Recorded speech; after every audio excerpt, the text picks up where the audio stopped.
Welcome to Friday Friends, RI Elder Info's weekly look at the organizations and individuals providing resources for Rhode Island seniors, caregivers, and professionals.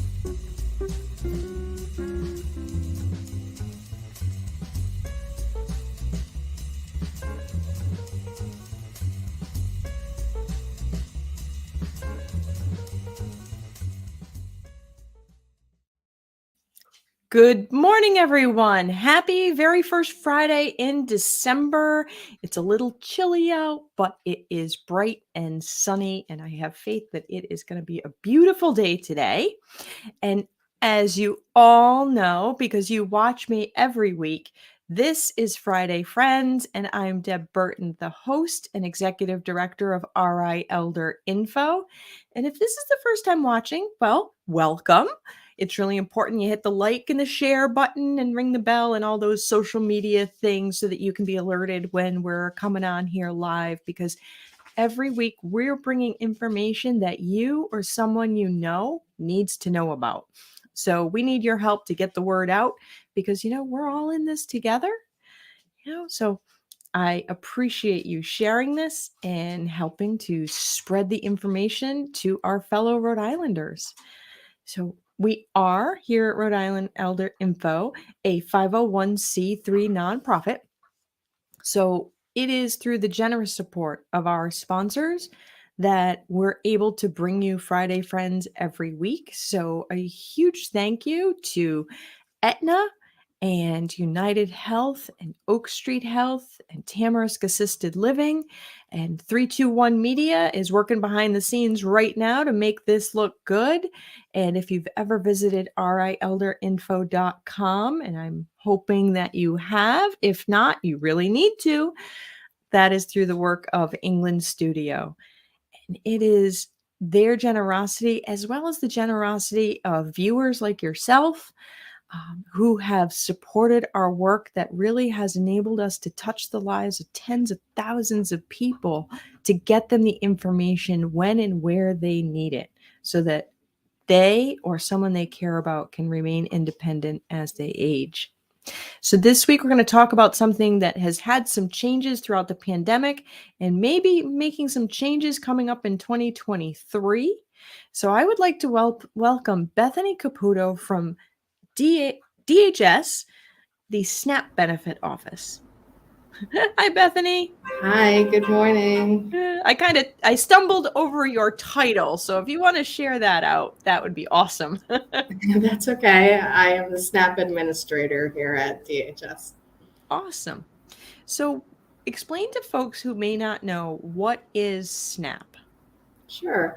SNAP is the largest federal program serving low-income individuals and families in the United States. In Rhode Island, we serve about 140,000 individuals and 85,000 households. SNAP helps provide nutritional support access and a broad range of individuals, including working families, low-income seniors, people with disabilities, and those on fixed incomes. Benefits get deposited on an electronic benefits transfer card or EBT card, which is like a debit card, and they get deposited on the first of each month.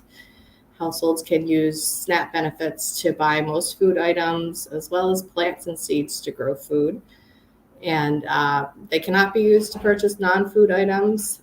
They also can't be used to buy hot foods in stores, although in Rhode Island, we have a program called the Restaurant Meals Program that allows some households with elderly, disabled, or homeless individuals to be able to purchase hot or prepared meals at certain authorized restaurants throughout the state. Okay. And what does SNAP stand for? Oh, I just think SNAP.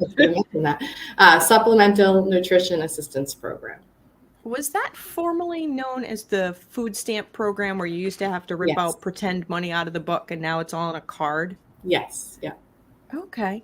Who is eligible for SNAP? Like, I know like everything changes at the first of the year, but in general for 2022, what's the eligibility income guidelines, or who's eligible to apply?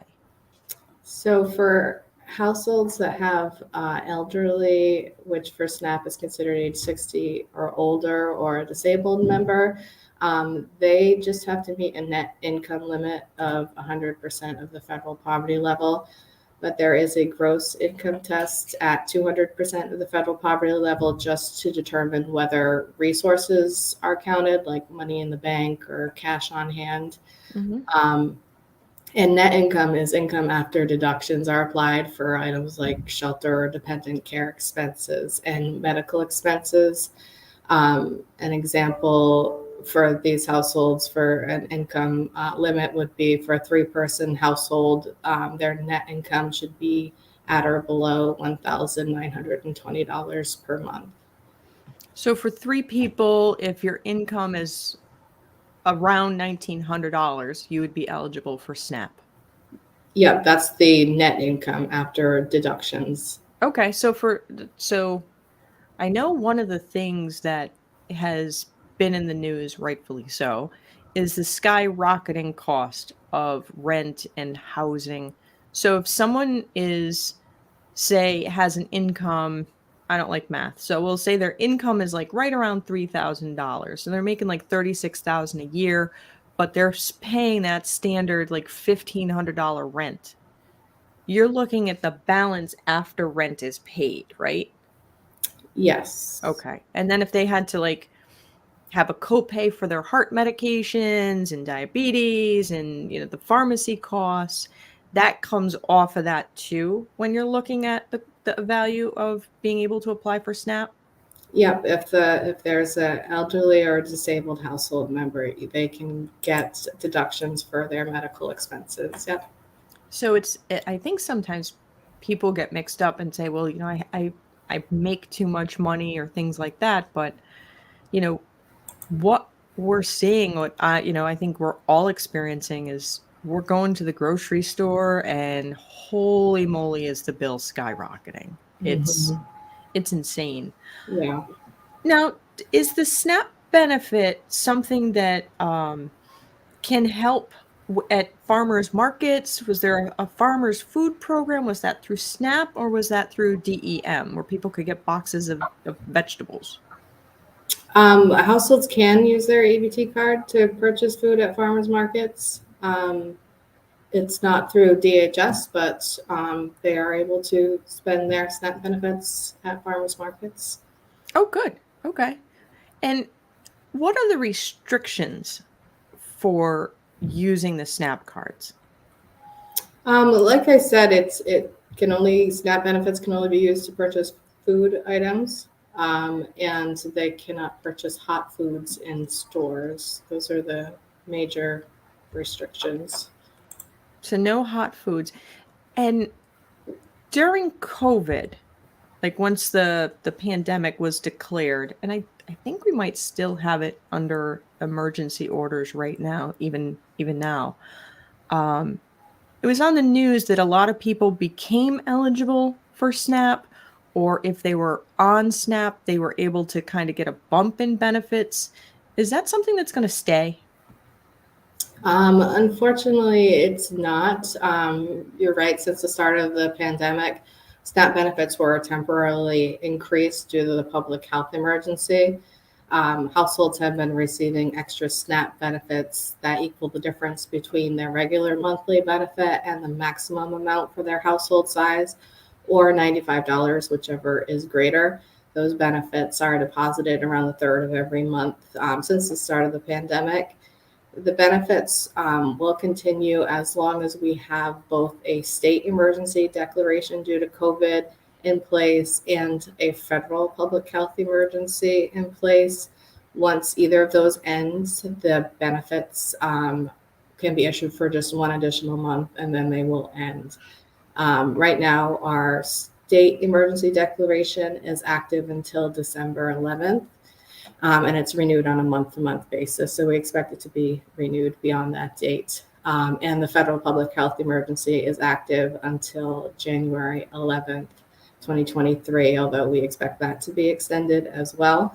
When the benefits are about to end, we'll notify households to let them know And at that point, they should prepare and seek out any needed resources to help with the adjustment to their decrease in benefits. It's also important that households provide DHS with any updated information that might help increase their benefits once those extra benefits end.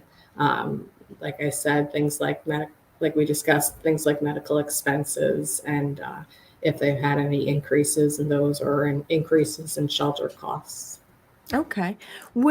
How will you let people know? Is it a letter that goes out to the address on file, or is it an email, or? We'll be sending out a letter to the Okay. address. Yeah. So people need to keep an eye on that. During the pandemic, it's my understanding, and I could be wrong, that some of the, I want to say, renewal paperwork was kind of waived during the pandemic because everybody was just bad. Everybody was working from home, and getting paperwork, out in the mail or making copies was just way too much to ask during the pandemic. Has that changed? Are you looking at recertifying people? So we are sending out recerts and working them as they come in, but because we have such a large volume right now, there are some cases that we're extending to allow DHS more time to process the recertification form and to prevent households from their benefits stopping because DHS hasn't been able to process that recertification timely.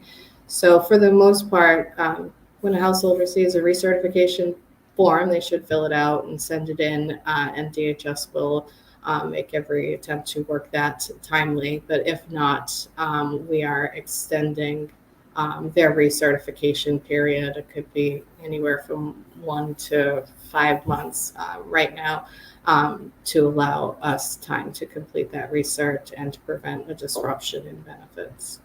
That's really good to know that, sometimes things take longer than we hope for, and I'm sure as a government agency, just like everybody else, there are cases of people who are getting sick and they have vacation time and, have to take time out. So it's good that the end user, the person who needs those food benefits, will have the ability to have that extended until the paperwork gets processed. So thank goodness for that. So if somebody watching or somebody watching knows somebody, how, and they think that they might be eligible for SNAP and they want to apply, how do they apply? What's the application process? They can apply by getting a application at a DHS office. Our applications are on our website at www.dhs.ri.gov. They can download it and print it and mail it in to our scanning center.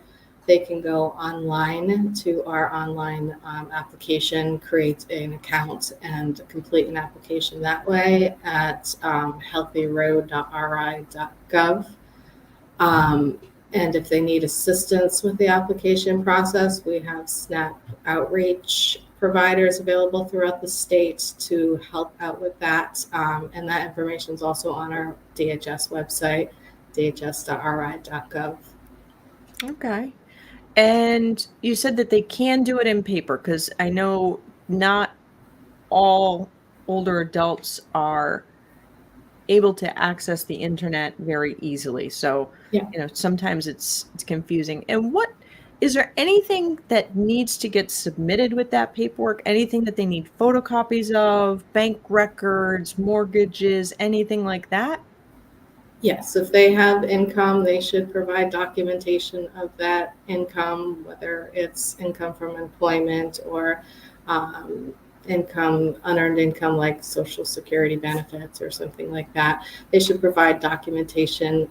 The more documentation that's provided up front, the quicker we can process that application. Medical expenses as well, documentation of those. Shelter costs, we don't need documentation of unless we have questions. So it's primarily income and medical expenses. Okay. If an older adult is, say, living in the home of one of their adult children, what information do you look at to see if that older adult is eligible for SNAP? Is it the entire structure of the house and who lives there, or is it what that one adult who is living with someone is earning and their income? Because So they it need to eat depends. too.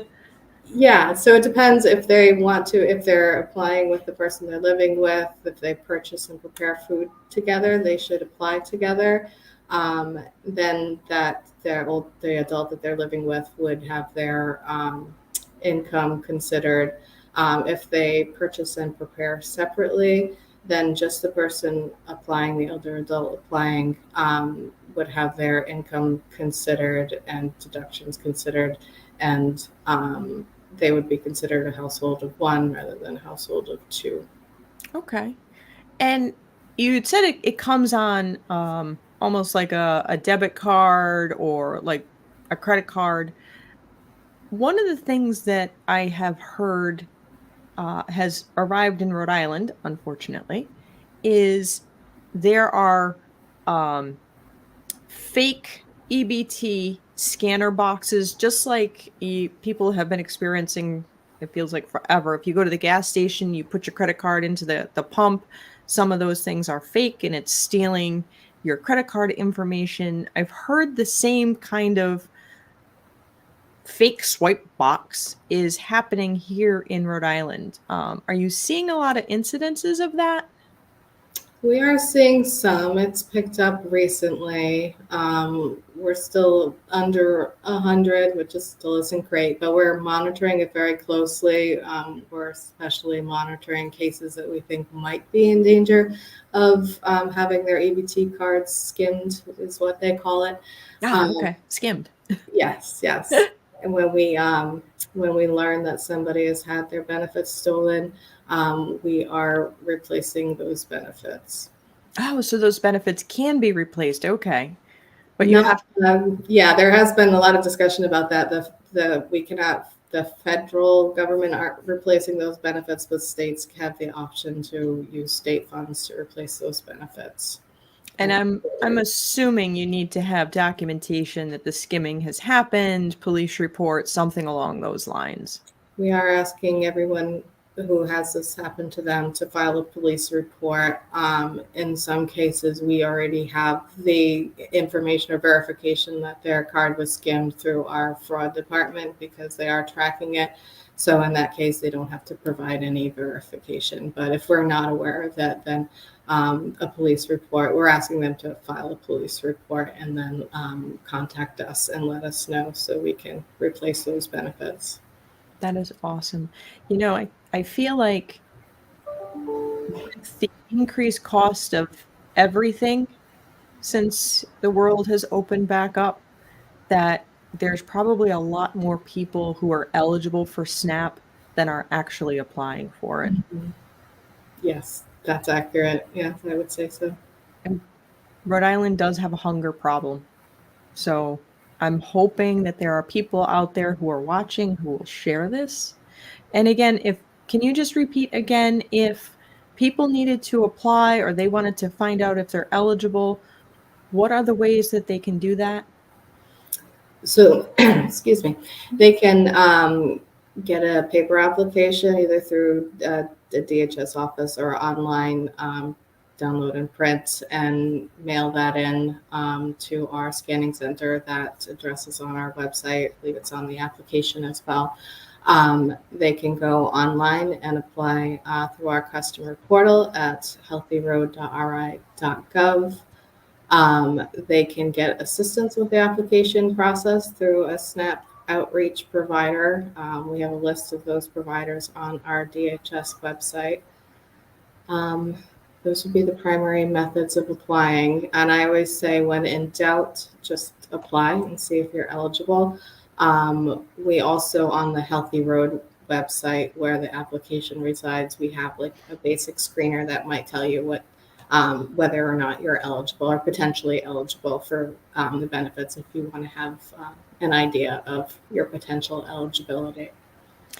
So Heidi Ross has a really good question. She said, is it true that a new and streamlined application will be available soon for the older adults and people with disabilities, similar to what we saw over a decade ago?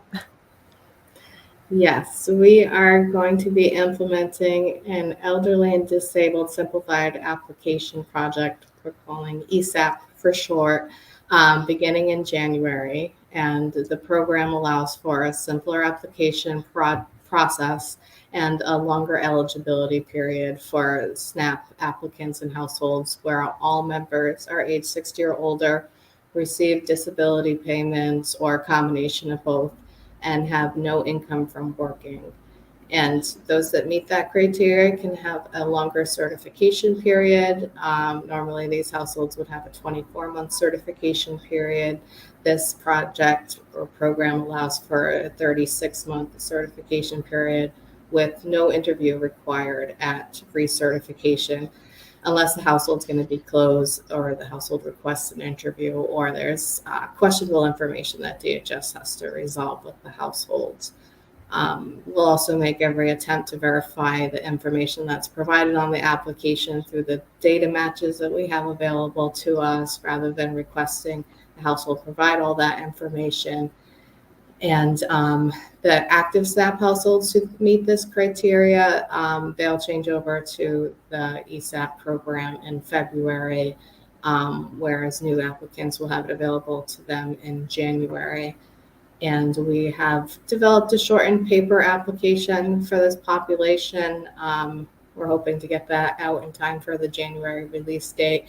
And eventually we're going to have a shortened online application sometime in 2023. Okay.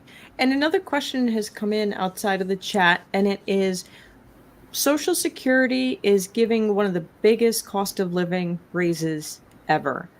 Is that expected to bump a lot of people off of the SNAP benefit, or will the income eligibility for SNAP adjust as well? So it is accountable income for SNAP purposes, which means a lot of households will see a reduction in benefits as a result of this cost of living increase with SSI. We aren't seeing, we've done what's called a dry run to see the results of applying that cost of living adjustment would have on SNAP households. And we haven't seen a lot of households closing as a result of it, but there are some that will close. I want to say around 300 and something. So it's not a lot overall, but it does have an impact, and more households will see a reduction in benefits as a result of this. As long as we have those extra benefits in place, which we were talking about before, that are happening during COVID, they will get boosted up to either the maximum amount of for their household size or the $95, whichever is higher, as long as those are in place. So they won't see too much of a change in their benefits until those extra boosts and benefits go away. But they will receive a notice letting them know how their benefits were impacted by applying that cost of living adjustment. So if I understood that correctly, the COLA is expected to bump about 300 households off SNAP, but because we're under the emergency declaration, they're still going to see their benefits continue because of the emergency declaration. But once that's over, they'll be given about a month's notice in writing that emergency declaration is over and those bump in benefits are going to end. Did I understand that right? Not exactly. So those that will be closed because of that extra income, that SSI income, will still be closed. The increased benefits, pandemic-related benefits, will not have an impact. But those who see a benefit decrease will see that decrease on the first of the month when they receive their January benefits. But then on the 3rd or around the 3rd, when we issue those extra benefits, they'll still continue to get that extra amount as long as the state of emergency is in place and the federal public health emergency is in place. Okay. I think I got it. It's funny. It's one of those benefits that seems so straightforward, but then there's a lot of if this, then that. Yeah. And if people have questions, what is the best number for them to call? If they have questions about SNAP or DHS programs, they can call the DHS office. The phone number, sorry, not the office, but the DHS main call center number, I should say. The phone number, I should know it by heart, but it's on our website. Okay. And I believe it's on our application as well. They can also contact one of our SNAP outreach providers. We also have United Way 211 as an outreach provider, so they can dial 211 and ask questions about SNAP. Those would probably be the primary methods to get questions answered. Awesome. We don't want any Rhode Islander to go hungry. That's for sure. Absolutely. Yeah. Yeah. Bethany, I'm so glad you were able to come on today and share this information, because with everything changing, it's really important that people have up-to-date, accurate information from the experts. So I really appreciate you coming on today. Well, thank you so much for having me. Yes. Have a wonderful day. You too. Well, everybody, let me tell you, hunger is no joke, and hunger is an issue for our older adults here in Rhode Island. That's a real thing. And I really encourage you to hit the like button and the share button to help get this information out, because there may be people who are eligible for SNAP benefits that haven't applied, and there's no shame in being hungry. And so it's really important that we get people connected to the resources that are out there. And if you find that you are a household in need, if you go on the raelderinfo.com website, pick any city or town that you live in.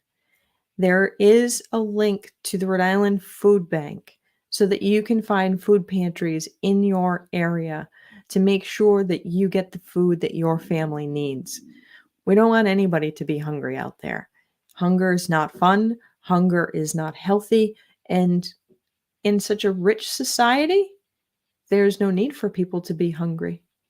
And for those folks who are watching who are not ever thinking that SNAP might be something or food bank may be something that they need, consider when you're at the grocery store and they have a buy one, get one free, but you really don't need that second one. Consider the buy one, get one free and donate that free option. That food is not going to cost you anything because it was buy one, get one free, and you were going to buy one anyway. Donate the second item to the food bank or to your local food pantry. Something that came up at a presentation I was giving at the AARP East Bay chapter, and I thought this was really good. If you are specifically shopping to donate to a food pantry, think about getting the cans that have the pop-top lids, because those are a lot easier to open than sometimes having to use a can opener, particularly if you have arthritis in your hands. I hadn't thought of that and thought that was a really good tip. So I am glad that you have all joined me today. I want you to hit the like button and the share button. And when you're thinking about your end of year giving and donations, I hope that you think about supporting RI Elder Info, because it's really important that we get the information out to people to, in today's version, avoid being hungry. So I look forward to seeing you all again next week. And in the meantime, be well and be kind. If you liked this video, please follow us on social media and subscribe on YouTube. For more information, visit rielderinfo.com or call 401-585-0509.